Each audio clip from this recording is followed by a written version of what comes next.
The story of Adam alayhi salam, we have reached the moment that Allah subhanahu wa ta'ala commanded Iblis to prostrate to Adam, but he refused. And Allah subhanahu wa ta'ala tells us in Surah Al-A'raf, Allah subhanahu wa ta'ala tells Iblis, what made you to disobey me? And Iblis answers, oh Allah subhanahu wa ta'ala, I am better than him. You have created me out of a flameless fire, and you have created him from mud, from dust. We have many people in this world that they refuse the authentic hadith of the Prophet Muhammad sallallahu alaihi wasallam, and sometimes the verses of the Quran. Why? Because it is against logic. My dear brothers, this is a false belief. If you are a true believer, because this is the belief of the Ahl Sunnati wal Jama'ah, from our scholars, they used to put their brain under their feet when they saw a ayah, a verse or an authentic hadith, although that verse or the authentic hadith is against their logic. They would immediately believe it. There is no negotiation in that. But Shaitan used his logic and he disobeyed Allah. And Allah subhanahu wa ta'ala says, therefore you have to descend down and you are expelled from it. I will not let you to be arrogant or show arrogancy in my heaven. فَخْرُجْ مِنْهَا قَالَ اخْرُجْ مِنْهَا إِنَّكَ مِنَ الصَّاغِرِينَ.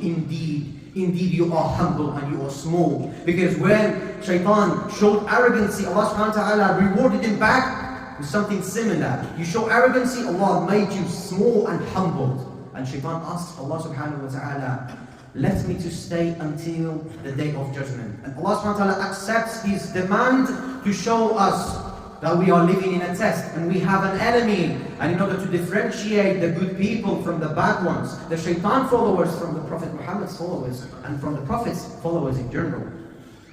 Allah subhanahu wa ta'ala, Shaitan says, قَالَ فَبِمَا أَغْوَيْتَنِي لَأَقْعُدَنَّ لَهُمْ صِرَاطَكَ الْمُسْتَقِيمِ. Oh Allah, by what you put me in error. Shaitan says, Allah subhanahu wa ta'ala, you put me in error. This is the belief of some people, they call Qadariyah. They think that everything Allah subhanahu wa ta'ala wrote it in Qadar, and we are just like a robot, and we are applying what Allah subhanahu wa ta'ala already written in the Qadar. But this is wrong. This is wrong. If it is true, why we are not sitting at home, and why we go to work, and we study, we go to learn. Why we don't just sit at home and let's see what Allah subhanahu wa ta'ala decided for us. But this is wrong. Allah subhanahu wa ta'ala wrote a qadar, a fate for you, because He knew what you do. He knew you do a wrongdoing. That's why this person goes to the hellfire.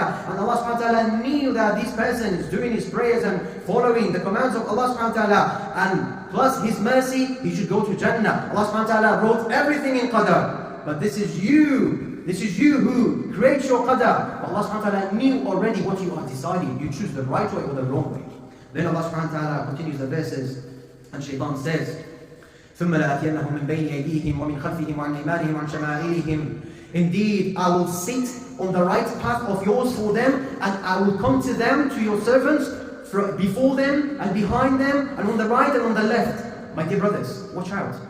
Shaitan already said, I will come to you in all different sides, especially before you, in front of you. Nowadays we have a phone in our hands. Be careful, my brother. Be careful of what you see in this phone. Be careful how do you use it. You use it for a good purpose or for disobeying Allah subhanahu wa ta'ala. Wallahi, this is a clear test in our hands nowadays. This is a fitna. Fitna means a test, a major test. To be honest, are you a person to watch bad things or using it for wrong things and doing wrongdoings and swearing and cursing people in the comments by using the phone? Or you are a person who calls you relevant, or you call a ill person that you cannot reach, or you send donation from your phone and you make your habits, which is using your phone, into good deeds. What kind of person are you? Be careful, Shaitan is coming to you from all the sides. Shaitan is still alive. He is your actual enemy. Protect yourself by reading about it, by reading Quran, by understanding it, by reading the remembrance of the morning and evening and after the prayers. And Allah subhanahu wa ta'ala continues the verses, says,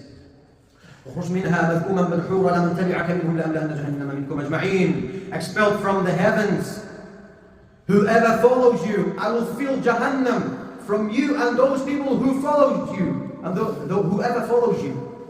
And Allah subhanahu wa ta'ala says to Adam and his wife, وَيَا آدَمُ اسْكُنْ أَنْتَ وَزَوْجُكَ الْجَنَّةَ فَكُلَا مِنْ حَيْثُ شِئْتُمَا. Oh Adam, go and reside in paradise and eat from wherever you want, but this tree. But don't eat from this tree. If so, you will become oppressors. فَوَسْوَسَ لَهُمَ الشَّيْطَانُ. And Shaitan comes to them and whispers to them, Why? In order to let them to show, in order to make them to show their private parts, in order to expose them by showing the private parts. And Shaitan says, Allah subhanahu wa ta'ala didn't prevent you from eating this tree only for a purpose actually. It is either you become two angels or you will stay in Jannah forever and you become immortal. Because living in Jannah as an immortal person is one of the blessings that Allah subhanahu wa ta'ala talks about it. One of the blessings in Jannah is that you never die.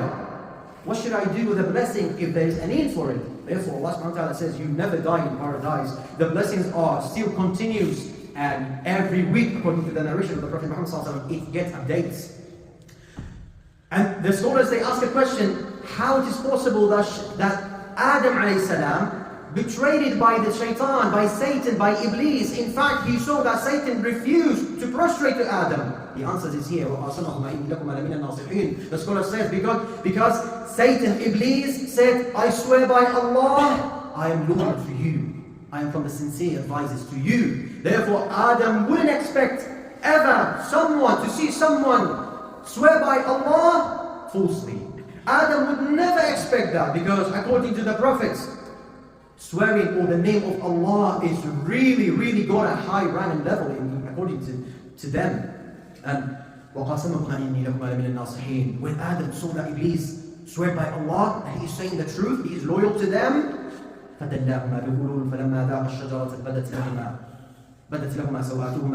he betrayed them, and when they ate from the tree, immediately they have been exposed by their private parts being shown. And Allah subhanahu wa ta'ala calls them, O Adam and his wife, didn't I tell you not to eat from the tree? Didn't I tell you that Satan, Shaitan, Iblis is indeed your enemy? And they said, Oh Allah subhanahu wa ta'ala, we oppressed ourselves.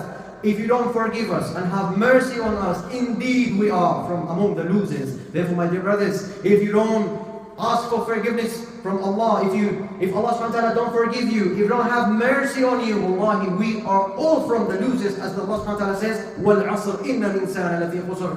By the time, all the human beings are losers, except for those who they believe. May Allah be pleased with us. May Allah grant us Jannah. Ameen, ameen. Walhamdulillahi rabbil alameen. Allah wa malaikatahu yusalluna ala an-nabi. Ya ayyuhalladhina amanu sallu alayhi wa sallimu taslima. Allahumma salli ala Muhammad wa ala Muhammad kama sallaita ala Ibrahim wa ala Ibrahim innaka Hamidum Majid. Allahumma barik ala Muhammad wa ala Muhammad kama barakta ala Ibrahim wa ala Ibrahim innaka Hamidum Majid. Qum ila salatikum.